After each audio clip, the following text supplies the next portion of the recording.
Saudaraku Shalom, seberapa saudara yang bersyukur masih ada sampai hari ini dan bisa memuji menyembah Tuhan. Saudaraku, saudara-saudara kita yang ada di Pulau Jawa dan di Bali secara khusus, sudah hampir 1 tahun 4 bulan mereka tidak bisa datang ke gereja. Mereka rindu, saudaraku. Kalau saya telepon mereka bahkan ada yang menangis saking rindunya untuk bisa datang ke gereja memuji menyembah. Saudara dan saya masih bersyukur pada Tuhan. Mungkin ada saatnya nanti tidak bisa datang ke gereja menyembah Tuhan, saudara. Jadi selagi masih ada kesempatan, pergunakan ini momen yang terbaik dalam kehidupan kita. Di saat-saat seperti inilah saat-saat di mana saya katakan ini kesempatan emas untuk kita bisa datang memuji menyembah Tuhan, saudara. Oleh sebab itu saya sangat menghargai saudara. Sekalipun datang hujan kau datang ke tempat ini. Tuhan perhitungkan itu. Saya percaya tidak semua naik mobil datang ke tempat ini. Bahkan mungkin ada punya mobil, tapi tidak ada kerinduan untuk ke rumah Tuhan. Dengan alasan bisa online di rumah. Mungkin saudaraku kau ada yang naik ojek tadi ke tempat ini. Mungkin ada yang naik carry. Bahkan mungkin ada yang jalan kaki pakai payung. Saya selalu percaya saudaraku. Persekutuan kita dengan Tuhan, korban yang kita berikan pada Tuhan. Tuhan pasti perhitungkan.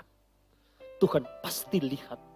Apalagi kalau saudara sungguh-sungguh mempergunakan 1 jam 15 menit ini untuk menyembah Tuhan. Untuk dengar firman Tuhan. Tidak main-main handphone. Engkau akan mendapatkan berkat 2 kali lipat, double porsi di tengah-tengah ibadah hari ini. Oleh sebab itu saudaraku, yang pertama saya ingin sampaikan bahwa Allah yang kita sembah adalah Allah yang mau menolong umatnya. Allah yang kita sembah adalah Allah yang sanggup menolong umatnya. Bukan hanya dia mau, tapi dia juga sanggup untuk menolong umatnya. Oleh sebab itu saudaraku, mari kita lihat firman Tuhan dari kitab 2 Raja-Raja pasal yang ke-6.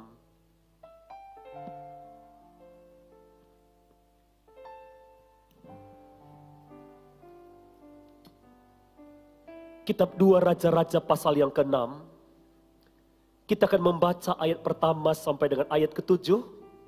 Saya akan membaca ayat pertama, saudara akan membaca ayat yang kedua. Kita baca secara responsoria. Demikian firman Tuhan. Kapak timbul mengapung.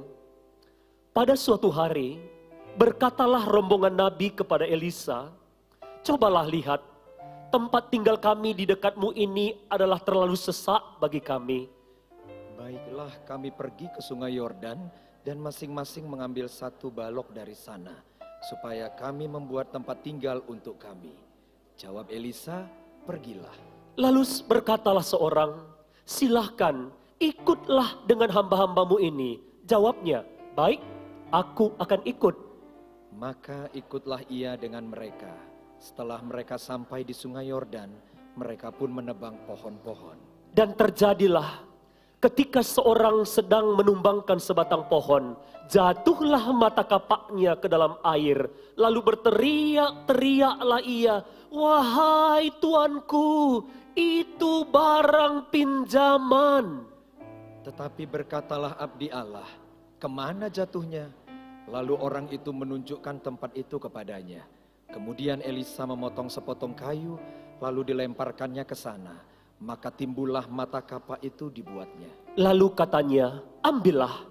Orang itu mengulurkan tangannya dan mengambilnya. Berbahagialah orang yang mendengar firman Tuhan, yang mengerti, menyimpan, percaya, dan yang melakukan dalam kehidupannya. Saudara yang dikasihi Tuhan, setiap kisah perkataan firman yang tertulis di Alkitab, itu selalu memberikan pesan untuk kebaikan umat Tuhan. Setiap kisah pesan firman yang ditulis di Alkitab, itu selalu membawa pesan bagi umat Tuhan, supaya hidup mereka akan lebih baik. Oleh sebab itu saudaraku yang dikasihi Tuhan, hari ini saya akan memberikan sebuah judul pemberitaan firman Tuhan, yaitu tenggelam dan hilang. Kalau saudara belajar ayat demi ayat, maka di dalam kisah yang kita baca ini, Tuhan menunjukkan jalan bagi kita untuk keluar dari masalah.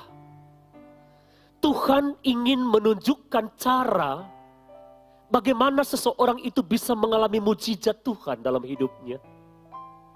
Dan di dalam kisah ini begitu kaya pesan Tuhan untuk saudara dan saya yang percaya. Dan kita akan lihat saudaraku. Ayat pertama, pada suatu hari berkatalah rombongan Nabi kepada Elisa, cobalah lihat, tempat tinggal kami di dekatmu ini adalah terlalu sesak bagimu. Rombongan Nabi ini berbicara mengenai rombongan atau sekumpulan orang-orang percaya. Serombongan Nabi ini berbicara mengenai orang-orang yang mengasihi dan cinta Tuhan. Dan orang-orang yang mengasihi Tuhan ini tadi sedang mengalami kesesakan dalam hidup mereka.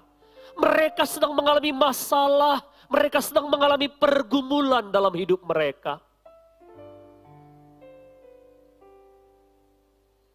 Yang pertama, ada kesesakan. Saya ingin tanya pada saudara, siapa di tempat ini engkau sedang mengalami kesesakan hari-hari ini? Kesesakan dalam hal keuangan, kesesakan dalam hal bisnis dan pekerjaan, kesesakan dalam rumah tangga. Sedang ada tekanan pergumulan yang saudara hadapi hari-hari ini. Mungkin ada yang sedang kesesakan dalam hal kesehatan, mungkin dalam hal sekolah pendidikan. Saya tidak tahu apa yang sedang saudara hadapi. Tapi dengar hari ini, Tuhan tidak hanya mencatat tentang kesesakan, tapi Tuhan juga memberikan jalan keluar bagi umatnya. Kesesakan dalam kehidupan ini tidak selalu buruk, saudaraku. Sama seperti Yusuf tadi.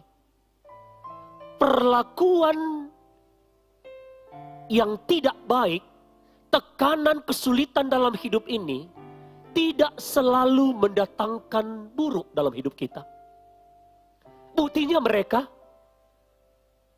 justru kesesakan yang mereka hadapi, membuat mereka ingin melakukan sesuatu. Mereka punya keinginan untuk hidup mereka lebih baik.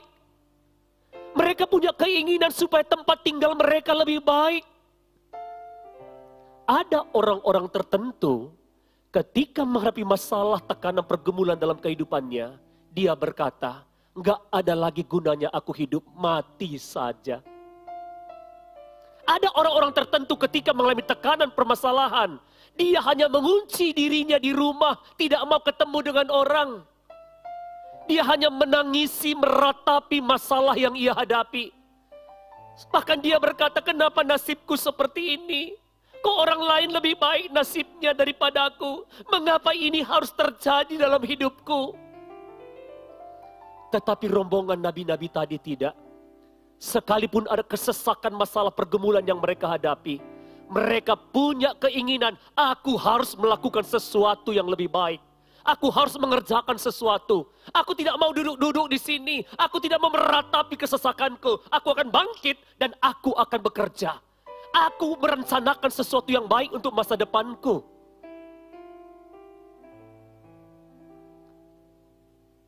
Di masa-masa seperti ini, penting sekali. Mungkin ada yang kehilangan pekerjaan. Mungkin ada yang sedang mengalami kesesakan. Pikirkan apa yang harus aku lakukan. Apa yang harus aku kerjakan. Dan mereka,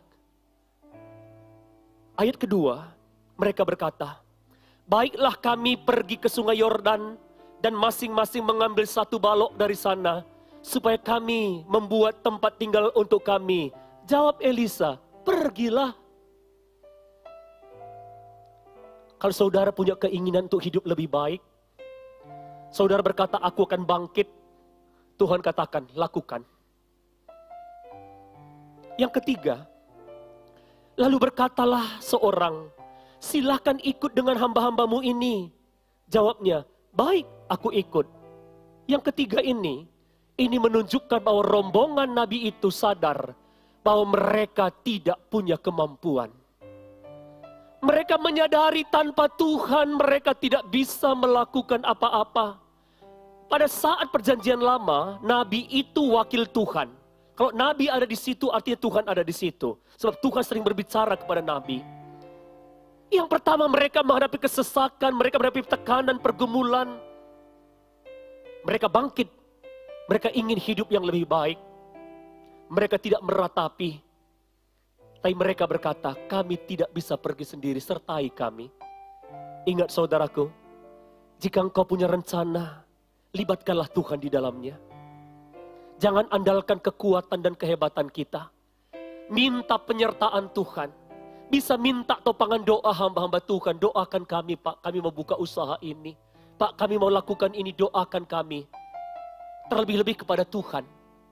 Kalaupun tidak kepada hamba Tuhan, paling tidak kepada Tuhan dulu. Tuhan tolong aku.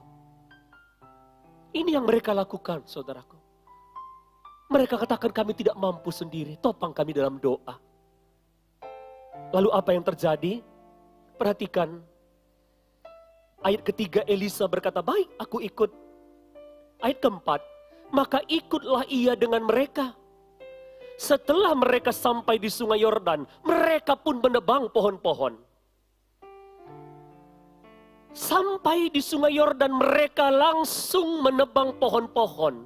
Artinya, mereka ini pekerja keras. Ini menunjukkan mereka orang-orang yang rajin. Hanya orang-orang yang rajin yang akan diberkati. Pemalas tidak pernah diberkati Tuhan. Mereka sampai di sana langsung bekerja. Mereka tidak suka menunda-nunda. Saudaraku, saudara bekerja di PT, di kantor, di perusahaan apapun. Sampai di kantor, bekerjalah. Ada orang masuk kantor jam 8, datang tepat jam 8. Sampai di kantor bikin teh dulu, bikin kopi dulu. Diaduk-aduk, ada biskuit di situ, diambil biskuit, dimakan. Duduk dia di meja, 10 menit. Itu ciri orang yang sulit untuk melihat pertolongan Tuhan. Bertobat kalau ada seperti itu. Saudaraku, orang Karo, ini saya sedikit ceritakan pada saudara. Biasanya kalau di kampung dulu banyak orang bekerja di ladang. Kita upah orang bekerja. Kerjanya jam 9 pagi atau kadang-kadang jam 8 pagi. Datang jam 8 lewat 5. Sampai di situ duduk dulu, ngerokok dulu. Minta kopi dulu, minta teh dulu. Mereka makan setengah jam. Baru mereka kerja. Seharusnya jam 12 berhenti. Dia berhenti setengah 12. Tukang-tukang pun saya banyak lihat seperti itu. Apalagi di Batam ini saya banyak menemukan. Dia kerja, saudaraku. Datang jam 9, cuma 2 jam kerja. Langsung ngopi. Habis itu jam 12 dia tunggu-tunggu, makan siang. Habis makan siang dia tidur sampai jam 2. Benar gak? Gimana mau diberkati Tuhan? Gimana mau dipercayakan berkat yang lebih lagi? Gak mungkin. Berkat yang saudara terima hari ini, itulah kemampuan saudara untuk kelola. Jangan minta lebih. Karena Tuhan tahu saudara tidak sanggup. Ada banyak orang nuntut Tuhan. Kenapa hidupku begini? Usahaku kok begini? Yang ini aja gak bisa diatur. 2 hari yang lalu saya dengar seorang komander, kalau gak dari Amerika, dari Inggris. Saya yakin dia anak Tuhan. Dia berkata seperti ini. Ada banyak orang ingin mengubahkan dunia. Ada banyak orang ingin mengubahkan hal-hal yang besar. Tetapi bangun pagi dia tidak bisa merapikan tempat tidurnya. Orang seperti ini dia katakan hanya mimpi. Untuk merapikan tempat tidur saja pagi hari engkau tidak bisa. Nggak mungkin kau bisa mengerjakan pekerjaan-pekerjaan yang besar.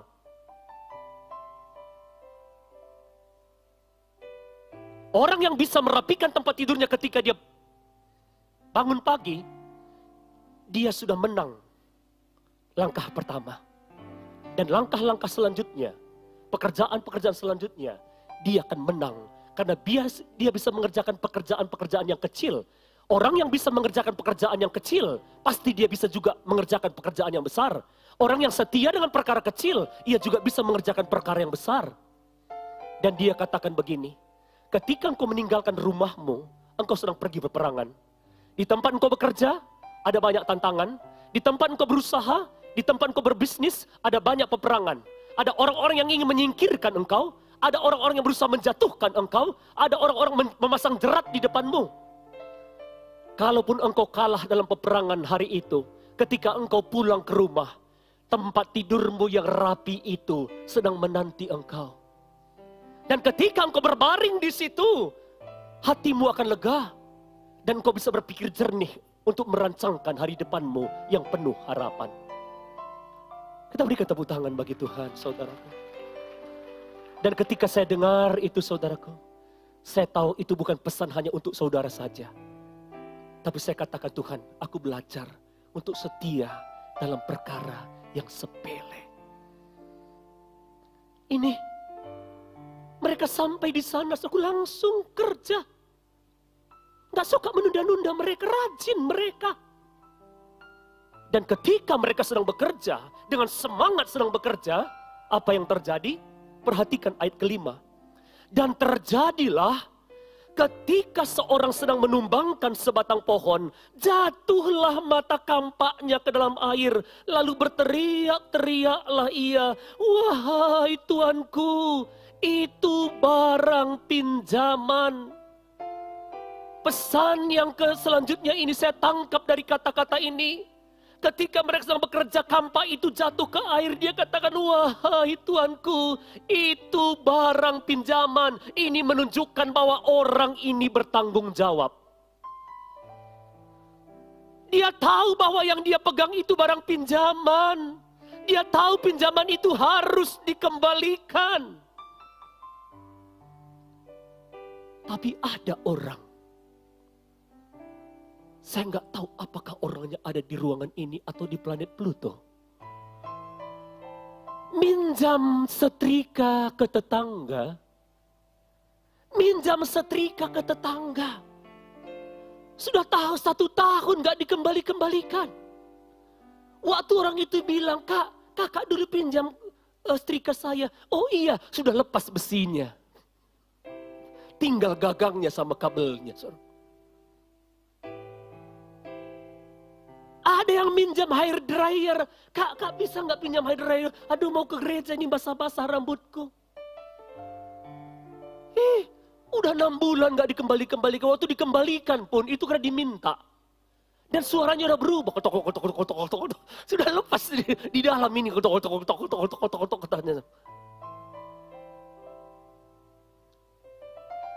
Tuhan memberkati hanya orang-orang yang bertanggung jawab. Sebab Alkitab berkata, kalau engkau setia dengan milik orang lain yang dipinjamkan kepadamu, maka berkatmu di sorga akan diberikan Tuhan kepadamu. Saya nggak tahu seberapa di tempat ini pernah meminjam sesuatu. Kembalikan. Jangan pura-pura lupa.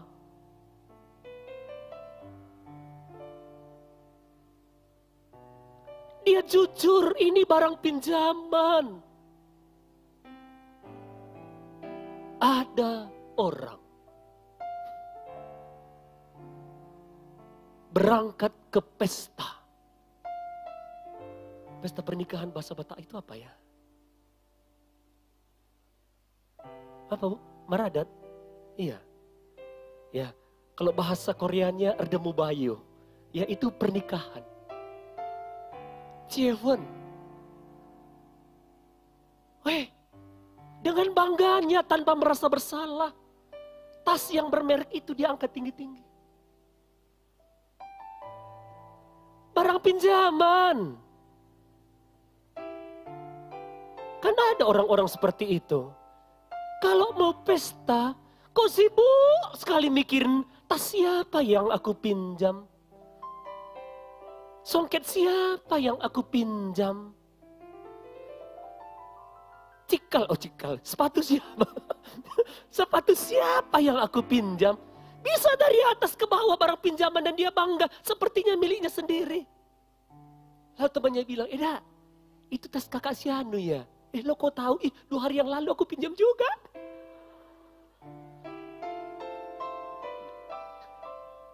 Di kampung saya, saudaraku, pernikahan, kalung pun dipinjam. Kalung. Gelang-gelang dipinjam, saudaraku. Dan dengan bangganya jalan. Mending gak usah pakai kalung, mending tas biasa. Mending sepatu biasa tapi milik sendiri.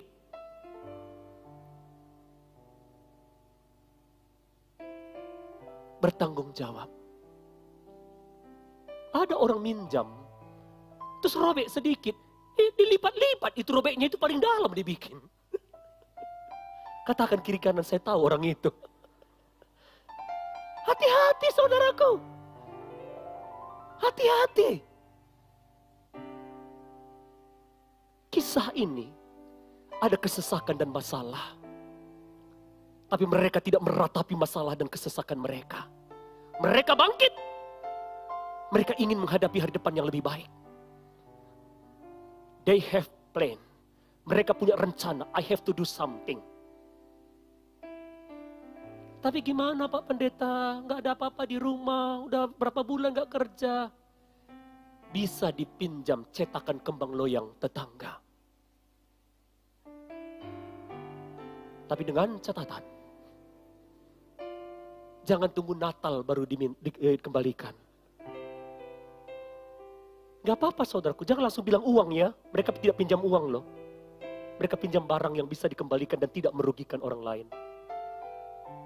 Ini enggak, motor orang, mobil orang dipinjam saudaraku. Wah, mumpung pinjaman.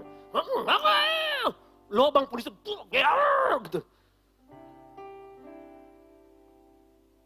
Dikembalikan, lepas sayapnya. Ya. Dikembalikan mobilnya, joroknya luar biasa. Bukannya dicuci. Di tempat ini enggak ada seperti itu. Enggak ada yang mengaku. Ini saudaraku. Mereka bertanggung jawab. Mereka tidak malu. Ada orang yang gengsi. Barang pinjaman dia bilang milikku. Saya yakin di ruangan ini tidak ada. Dengan iman. Mereka bertanggung jawab. Dan ketika mereka bekerja. Lagi bekerja nih, Alkitab tadi berkata. Terjatuh.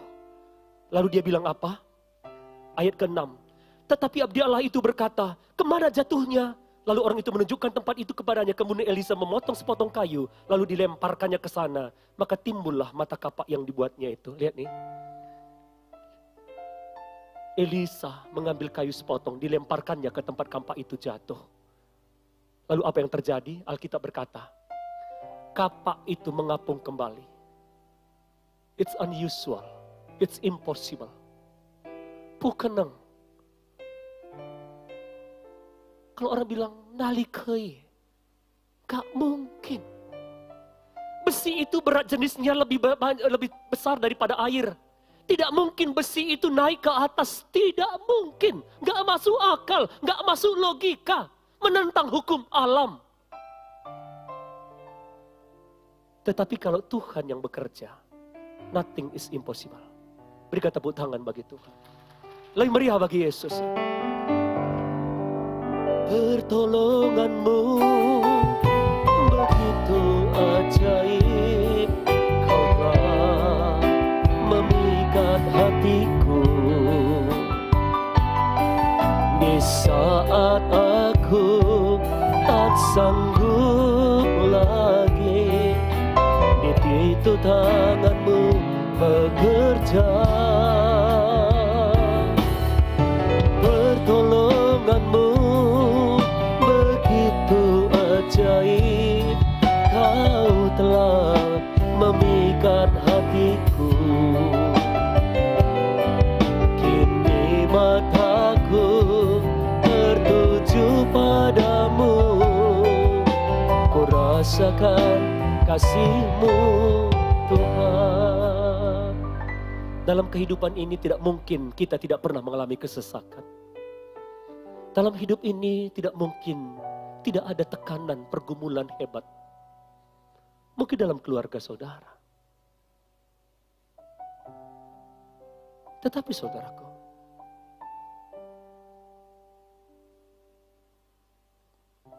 mungkin sedikit saya bicara ini. Kalau ada di sini seorang ibu, engkau bergumul karena mungkin suamimu berulah. Tidak perlu kau meratapi nasibmu. Bangkitlah. Jadi tukang cuci pun gak apa-apa. Saya punya tetangga yang tidak dekat dengan rumah kami. Seorang ibu, dia 5 rumah nyuci satu hari. Dia bersihkan, dia cuci, dia setrika di situ 5 satu hari. Dan dia pernah bekerja dengan kami. Ketika dia datang ke rumah kami, dia jalan kaki. Tapi setelah 4-5 bulan kemudian, dia beli motor second.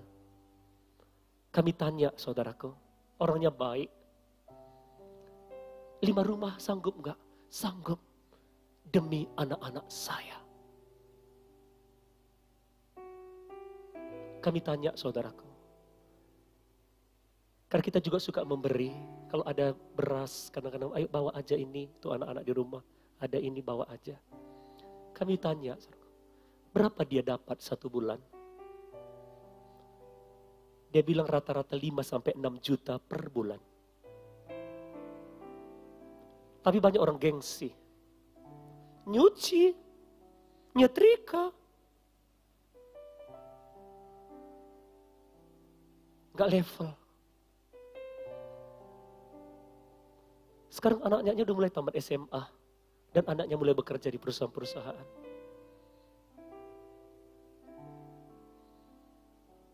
Saudaraku, jangan pernah memandang pekerjaan itu remeh. Tuhan bisa pakai itu untuk mengangkat dan memulihkan kehidupan orang. Kalau ada kesesakan, ada masalah pergumulan, jangan duduk diam di situ. Nothing to do. Tidak ada sesuatu yang saudara kerjakan. Bangkitlah, rencanakanlah. Aku akan lakukan ini, aku akan lakukan itu. Tuhan sertai aku Tuhan. Tolong aku Tuhan. Kalau ada hamba Tuhan, doakan saya Pak. Topang saya.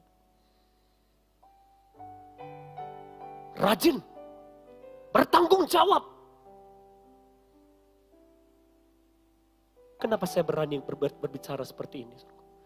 Saya bekerja di perusahaan 5 tahun.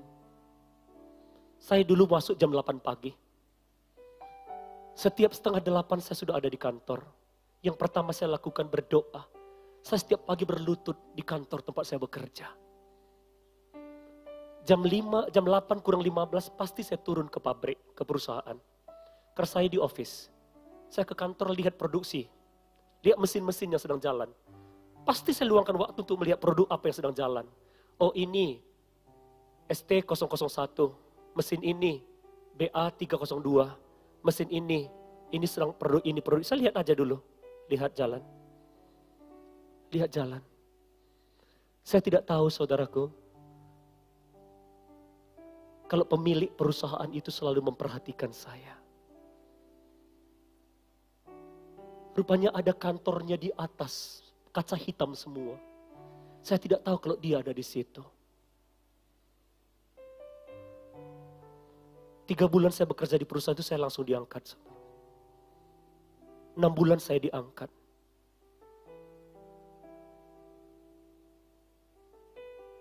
Saya diberkati. Saya setia melayani Tuhan. Saya lihat saya juga mendapatkan kasih karunia. Kalau saya katakan saudaraku, rasanya nggak mungkin. Mana ada orang bekerja di perusahaan 1 tahun 2 kali THR. Gak mungkin. Tapi saya terima itu. Setiap kali Imlek, Cynthia, pasti saya dapat 1 bulan gaji. Kalau bulan Desember, saya dapat THR karena saya orang Kristen. Kalau bukan karena Tuhan yang menggerakkan hati mereka, tidak mungkin. Ada orang-orang yang lebih hebat dari saya.